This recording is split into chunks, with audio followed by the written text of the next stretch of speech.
E aí, gente, Aranei Science aqui, e hoje a gente vai começar uma nova playlist sobre um tema um pouco diferente do normal, que é teoria do caos, ou Chaos Theory. E, assim, quando você ouve esse tema pela primeira vez, você pensa, nossa, deve ser algo totalmente nada a ver, provavelmente relacionado à física, mas na verdade é uma coisa bem simples de entender e bem difícil de resolver. Então, tem vários problemas que englobam teoria do caos, e tem aplicações biomédicas, tem aplicações na parte relacionada à meteorologia, à matemática em geral, à física, enfim, há vários temas. E, por exemplo, vamos considerar primeiro, vamos voltar aqui, a fumaça, né? Então, gerada por qualquer tipo de forma de combustão, enfim, não importa. Como que se calcula a trajetória de todos esses fluidos que estão evaporando, né? É algo extremamente complexo. Parece que não, mas não é algo resolvido. É um pouco mais complexo do que parece, porque as trajetórias elas são um pouco imprevisíveis. Então você fazer um sistema que pode calcular com precisão a velocidade desse tipo de sistema é bem difícil. Ou como, por exemplo, relacionado a medir o tempo, né? Você consegue medir o tempo da próxima semana, talvez, com uma curiosidade razoável, mas pro próximo mês você realmente não tem como prever atualmente, mesmo com dados absurdos relacionados à meteorologia atualmente. Ou até você calcular quantas gotas caem, não só de uma folha, mas por exemplo de uma torneira. Teve um experimento relacionado a ver mais ou menos a forma estatística tinha tipo um laser que detectava com acuracidade quando a gota caía de uma, não de uma folha, mas de uma goteira, né, tipo uma torneira da vida, em um laboratório, de uma forma mais específica, né, com botijões e tal. E eles calculavam não só a velocidade que a água caía, mas também a distribuição da forma que a água caía. E eles viram que não é algo linear. Na verdade, não linear. É algo totalmente. Não é simples fazer uma probabilidade para esse tipo de sistema. Por mais que seja um sistema simples. E uma coisa que talvez você não lembre, mas no Jurassic Park, que é um filme que eu vi várias vezes, e eu nunca prestei atenção nessa parte. Só quando fui saber sobre esse assunto que eu prestei atenção é que a parte que eles estão no carro, né? Antes deles serem do dinossauro ter sido solto e tal.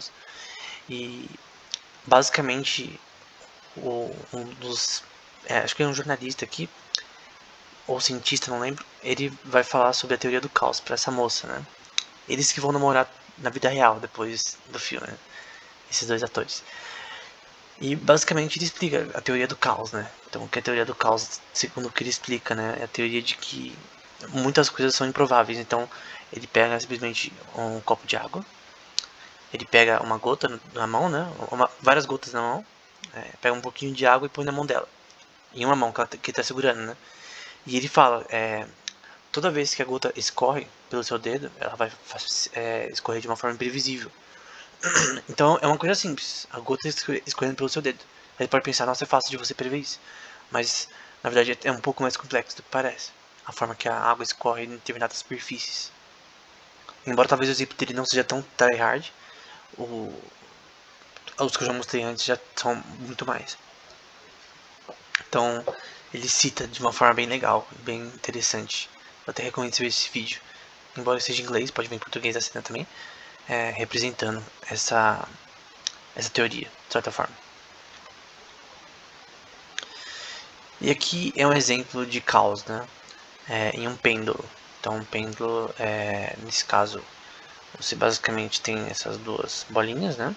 Quando você balança, o pêndulo ele faz essas rotações totalmente sem nenhuma ordem. Então, é o contrário de caos, é ordem. Embora a gente vai ver que tem uma relação com caos e ordem na parte estatística. Então, prever a forma que esse pêndulo vai agir é um pouco mais difícil do que parece, principalmente quando a gente adiciona três pêndulos juntos, fica um pouco ainda mais complexo. Então, é um tipo de coisa simples que contém caos, não é linear, não é simples de prever o que vai acontecer. E muito vai depender das variáveis iniciais que você vai iniciar. De repente, é o ângulo que você vai soltar, o pêndulo talvez mude muito a trajetória dele no final. Mas mesmo assim, é muito difícil você ter criar as mesmas condições no ambiente que acontece caos. Um exemplo disso é o triângulo de Sierpinski. Então é uma forma de mostrar que no caos estatístico há ordem. Então não pense em caos tipo fora disso, tá? Pense em caos dentro de um sistema estatístico, como por exemplo nesse caso de um triângulo. Então você tem um triângulo, você vai ter dois dados. Normalmente nesse experimento os dados vão ter números de 1 a 3. Então vão ter 6 lados ainda, mas vão ser números de 1 a 3. E sempre quando dá 1, você vai pôr uma bolinha no 1, perto do 1. Sempre quando dá 2, a partir daquela bolinha que se gerou, você coloca na metade, até o 2. E vai ficar mais ou menos assim, por exemplo. Então toda vez que você gera um número, vamos supor que primeiro foi 1, aí você põe uma bolinha perto do 1, aí depois vamos supor que foi 3, aí você põe uma bolinha na metade do 3, e assim sucessivamente. Se você faz isso bastante, né, normalmente é usado o computador para fazer isso de uma forma mais simples, você vai ver padrões. É estranho porque quando você joga dados, deveria ser randômico, né?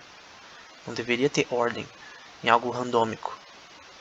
O que a gente chama de randômico talvez não seja tão randômico quanto parece, porque a gente cria isso, que é o triângulo de Sierpinski, né? Sierpinski. Então sempre que você faz esse experimento, pode tentar, obviamente se você fazer em casa vai demorar muito, mas para preencher, mas é mais fácil fazer no computador, mas sempre vai dar esse resultado, esses triângulos, sempre usando os dados. Aí você pode falar, nossa, mas como algo tão solto que você faz assim de uma forma totalmente aleatória pode gerar algo tão padrão como esse, né? Então esse é o triângulo de Sierpinski. Embora na probabilidade relacionada a dados você tenha um sistema que não é tão grande, mesmo assim gerar esse tipo de triângulo, por que não quadrados talvez? Enfim, nesse caso não tem como fazer quadrados porque o sistema que está trabalhando é um triângulo. Mas no geral essa ordem que é criada é muito estranha e